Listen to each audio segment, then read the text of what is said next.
शांति 16 जुलाई 2024। बाबा के महावाक्य। मीठे बच्चे, ड्रामा की यथार्थ नॉलेज से ही तुम अचल, अडोल और एकरस रह सकते हो। माया के तूफान तुम्हें हिला नहीं सकते। प्रश्न: देवताओं का मुख्य एक कौन सा गुण तुम बच्चों में सदा दिखाई देना चाहिए? उत्तर: हर्षित रहना।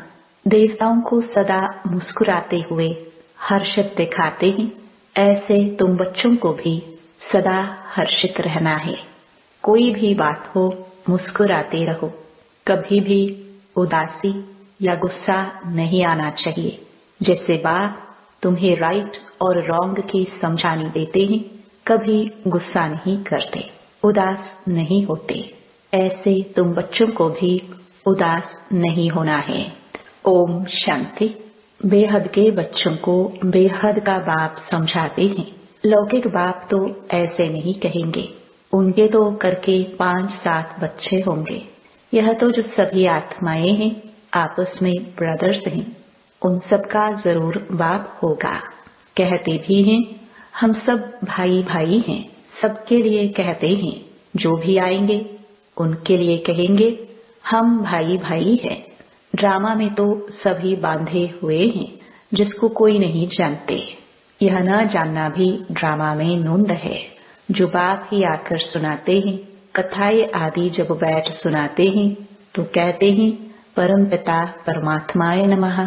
अब वह कौन है यह जानते नहीं। कहते हैं ब्रह्मा देवता, विष्णु देवता, शंकर देवता, परंतु समझ से नहीं कहते हैं। ब्रह्मा को वास्तव में देवता नहीं कहेंगे। देवता विष्णु को कहा जाता है, ब्रह्मा का किसको भी पता नहीं है।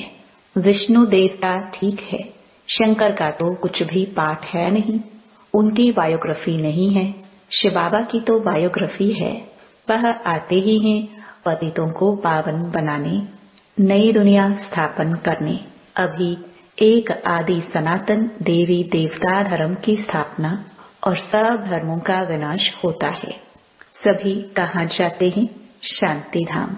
शरीर तो सबके विनाश होने हैं, नई दुनिया में होंगे ही सिर्फ तुम। जो भी मुख्य धर्म है उनको तुम जानते हो। सबके तो नाम ले नहीं सकेंगे। छोटी छोटी टाल टालियां तो बहुत है। पहले पहले है डीटेइज्म, फिर इस्लामी। यह बातें सिवाय तुम बच्चों के और कोई की बुद्धि में नहीं है। अभी वह आदि सनातन देवी देवता धर्म प्रायलोप है। इसलिए banyan ट्री का मिसाल देते हैं। सारा झाड़ खड़ा है, फाउंडेशन है नहीं। सबसे बड़ी आयु इस banyan ट्री की होती है, तो इसमें सबसे बड़ी आयु है आदि सनातन देवी देवता धर्म की। वह जब प्रायलोप हो तब तो बाप आकर कहे कि अभी एक धर्म की स्थापना और अनेक धर्मों का विनाश होना है, इसलिए त्रिमूर्ति भी बनाया है। परंतु अर्थ नहीं समझते हैं। तुम बच्चे जानते हो, ऊंच ते ऊंच भगवान है, फिर ब्रह्मा विष्णु शंकर, फिर सृष्टि पर आते हैं तो देवी देवताओं के सिवाय और कोई धर्म है नहीं। भक्ति मार्ग की भी ड्रामा में नोंद है। पहले शिव की भक्ति करते, फिर देवताओं की। भारत की ही तो बात है, बाकी तो समझते हैं हमारा धर्म, मठ, पंथ कब स्थापन होता है। जैसे आर्य लोग कहते हैं हम बहुत पुराने हैं। वास्तव में सबसे पुराना तो है ही आदि सनातन देवी देवता धर्म। तुम जब जाड़ पर समझाते हो तो खुद भी समझ लेंगे कि हमारा धर्म फलाने समय पर आएगा। सबको जो अनादि अविनाशी पाठ मिला हुआ है सो बजाना है। इसमें कोई का दोष व भूल नहीं कह सकते हैं। यह तो सिर्फ समझाया जाता है पाप आत्मा क्यों बने हैं। मनुष्य कहेंगे हम बेहद के बाप के सब बच्चे हैं, फिर सब ब्रदर्स सत्युग में क्यों नहीं है। परंतु ड्रामा में पाठ ही नहीं है। यह अनादि ड्रामा बना हुआ है। इसमें निश्चय रखो और कोई बात बोलो नहीं। चक्कर भी दिखाया है कैसे यह फिरता है। कल्प वृक्ष का भी चित्र है, परंतु यह कोई जानते नहीं कि इनकी आयु कितनी है। बाप कोई की निंदा नहीं करते हैं, यह तो समझाया जाता है। तुमको भी समझाते हैं, तुम कितने पावन थे। अभी पतित बने हो तो पुकारते हो, हे पतित पावन आओ। पहले तो तुम सबको पावन बनना है, फिर नंबरवार पाठ बजाने आना है। आत्माएं सब ऊपर में रहती हैं, बाप भी ऊपर में रहते हैं। फिर उनको बुलाते हैं कि आओ। ऐसे वह बुलाने से आते नहीं हैं। बाप कहते हैं, मेरी भी ड्रामा में पाठ नोंधा हुआ है। जैसे हद के ड्रामा में भी बड़े बड़े मुख्य एक्टर्स का पाठ होता है, यह फिर है बेहद का ड्रामा। सब ड्रामा के बंधन में बांधे हुए हैं। इसका मतलब यह नहीं है कि धागे में बांधे हुए हो, नहीं, यह बाप समझाते हैं। वह है जड़ झाड़। अगर बीज चैतन्य होता तो उसको मालूम होता ना कि यह कैसे झाड़ बड़ा हो, फिर फल देंगे। यह तो है चैतन्य बीज। इस मनुष्य सृष्टि रूपी झाड़ का इसको उल्टा झाड़ कहा जाता है। बाप तो है नॉलेजफुल, उनको सारे झाड़ की नॉलेज है। यह है वही गीता की नॉलेज, कोई नई बात नहीं है। यहाँ बाबा कोई श्लोक आदि नहीं उच्चारते हैं। वो लोग ग्रंथ पढ़कर फिर अर्थ बैठ समझाते हैं। बाप समझाते हैं, यह है पढ़ाई, इसमें श्लोक आदि की दरकार नहीं। उन शास्त्रों की पढ़ाई में कोई एम ऑब्जेक्ट है नहीं। कहते भी हैं ज्ञान भक्ति वैराग्य। यह पुरानी दुनिया विनाश होती है। सन्यासियों का है हद का वैराग्य, तुम्हारा है बेहद का वैराग्य। शंकराचार्य आते हैं, तब वह बैठ सिखलाते हैं घर बार से वैराग्य। वह भी शुरू में शास्त्र आदि नहीं सिखाते। जब बहुत वृद्धि होती जाती है तब शास्त्र बनाने शुरू करते हैं। पहले पहले तो धर्म स्थापन करने वाला एक ही होता है, फिर आहिस्ते आहिस्ते वृद्धि को पाते हैं। यह भी समझना है, सृष्टि में पहले पहले कौन सा धर्म था? अभी तो अनेक धर्म हैं। आदि सनातन देवी देवता धर्म था, जिसको स्वर्ग हेवन कहते हैं। तुम बच्चे रचयिता और रचना को जानने से आस्तिक बन जाते हो। नास्तिक बने का कितना दुख होता है। निधन के बन पड़ते हैं, आपस में लड़ते झगड़ते रहते हैं। कहते हैं ना, तुम आपस में लड़ते रहते हो, तुम्हारा कोई धनी धोनी नहीं है क्या? इस समय सब निधन के बन पड़ते हैं। नई दुनिया में पवित्रता सुख शांति सब था, अपार सुख थे। यहाँ अपरम अपार दुख है। वह है सतयुग के, यह है कलयुग के। अभी तुम्हारा है पुरुषोत्तम संगम युग। यह पुरुषोत्तम संगम युग एक ही होता है। सतयुग त्रेता के संगम को पुरुषोत्तम नहीं कहेंगे। यहाँ है असुर, वहाँ है देवताएं। तुम जानते हो यह रावण राज्य है। रावण के ऊपर गधे का शीश दिखाते हैं। गधे को कितना भी साफ कर उस पर कपड़े रखो, गधा फिर भी मिट्टी में लेटकर कपड़े खराब कर देगा। बाप तुम्हारे कपड़े साफ गुलगुल बनाते हैं, फिर रावण राज्य में लिथड़ कर अपवित्र बन जाते हो। आत्मा और शरीर दोनों अपवित्र बन जाते हैं। बाप कहते हैं तुमने सारा श्रृंगार गवा दिया। बाप को पतित पावन कहते हैं। तुम भरी सभा में कह सकते हो कि हम गोल्डन एज में कितने श्रृंगारी हुए थे, कितना फर्स्ट क्लास राज्य भाग्य था। फिर माया रूपी धूल में लिथड़ कर मैले हो गए। बाप कहते हैं यह अंधेरी नगरी है। भगवान को सर्वव्यापी कह दिया है। जो कुछ हुआ वह हूबहू रिपीट होगा। इसमें मूंझने की दरकार नहीं है। 5000 वर्ष में कितने मिनट घंटे सेकंड हैं। एक बच्चे ने सब धर्म वालों का हिसाब निकालकर भेजा था। इसमें भी बुद्धि व्यर्थ की होगी।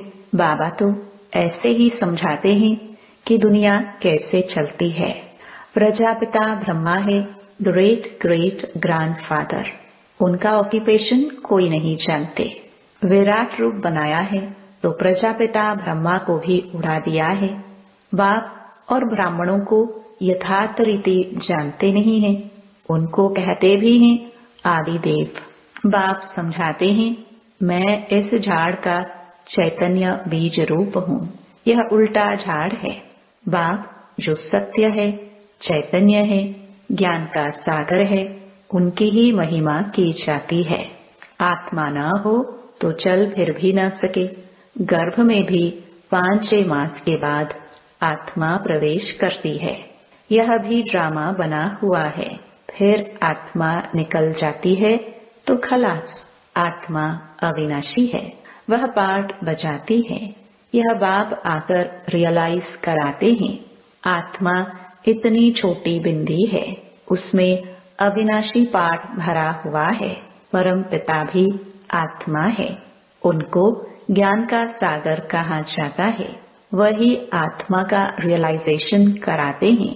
वह तो सिर्फ कह देते परमात्मा सर्वशक्तिमान 1000 सूर्यों से तेजोमय है, परंतु समझते कुछ नहीं।